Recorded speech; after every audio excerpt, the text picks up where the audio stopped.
করতে পারা সত্যি অনেক আনন্দের ব্যাপার। কারণ একেই বলে চান কপাল। টি-20 বিশ্বকাপ খেলতে দেশ ছাড়ছেন বাংলাদেশের সেরা ওপেনার রনি তালুকদার। দর্শক, বিস্তারিত জানতে অবশ্যই ভিডিওটি শেষ পর্যন্ত সবাইকে দেখার অনুরোধ রইল। আগামী 8ই জুন শ্রীলঙ্কার ম্যাচ দিয়ে টি-20 বিশ্বকাপ মিশন শুরু করবে বাংলাদেশ দল।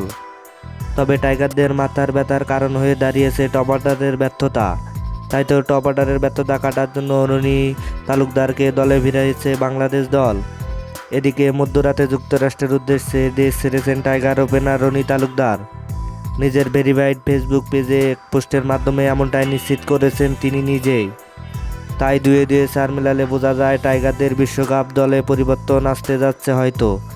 তবে বিসিবি থেকে এখনও আনুষ্ঠানিকভাবে কিছুই জানানো হয়নি। অন্যদিকে ভারতের বিপক্ষে প্রস্তুতি ম্যাচে ইনজুরিতে পড়েছেন পেসার শরীফুল ইসলাম। তার খেলা নিয়ে রয়েছে নানান ধরনের শঙ্কা। তাই তো রনি তালুকদারকে দলে ফেরাবে বাংলাদেশ দল। রনির এই যুক্তরাষ্ট্রের যাত্রা নিয়ে সামাজিক যোগাযোগ মাধ্যমে চলছে নানা আলোচনা সমালোচনা। তবে শেষ পর্যন্ত দেখা যাক বিসিবি থেকে কী সিদ্ধান্ত জানায়। আমরা এই সিদ্ধান্তের অপেক্ষায় এখন রয়েছি। দর্শক, আপনি কি মনে করেন রনি তালুকদারকে ওপেনিংয়ে নামানো উচিত? তাহলে অবশ্যই আপনার মূল্যবান মতামত কমেন্ট বক্সে জানিয়ে দিবেন। ধন্যবাদ। আল্লাহ হাফেজ।